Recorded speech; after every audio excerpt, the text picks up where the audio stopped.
Hello, in this Kotlin programming video, I am going to cover input and output. We've already done output before. It's this, print line outputs to the console. So if I write hello, for example, and I just click run, you know what we're going to get. We're going to get, hello.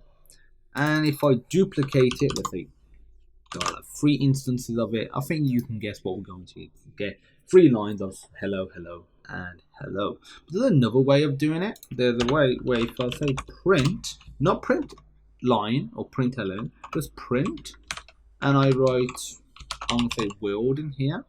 Let's see what we get. So you might think, okay, this is literally the same. The result is the same. And if I put it before, let's see what we get.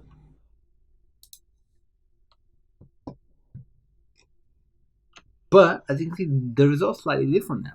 So print line says, don't print out anything else on this same line at the end. So as soon as it hits the last character, which is O, it will add a new line character and go to the next line. Whereas the print doesn't have any, concept of new lines. So this will start from here. And if I were to do, this, you'd literally get 3 instances of world on one line, the first line. So that's, the difference between print and print line.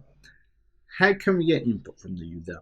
Luckily, it's not very difficult at all. What we can do is do var. So we create a variable because we want to put it somewhere. So let's just say I'll call it data. And I'll say equals read line, and that is it. And I'll do print ln. And I print data out. So I run it, and let's see what we get. So it's sort of just paused here because it's still waiting for some input. So if I say drop on, click enter, as you can see, it's got that and it's put it here. What if we wanted to maybe multiply it by 2? So we wanted to multiply, like a number. The problem with that is we have to get the integer value of it, and to do that we would make sure this is set to some sort of number like an integer, and for this we need to convert it. So we do integer. This is assuming that you're actually getting a number input, not some random set of characters.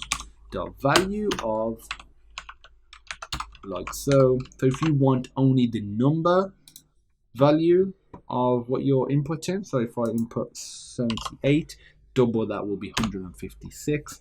There we go. So that's how the different ways of outputting to the console and inputting, getting input from the console. If you have any questions, feel free to pop me a message, and as usual, I look forward to seeing you in the next video.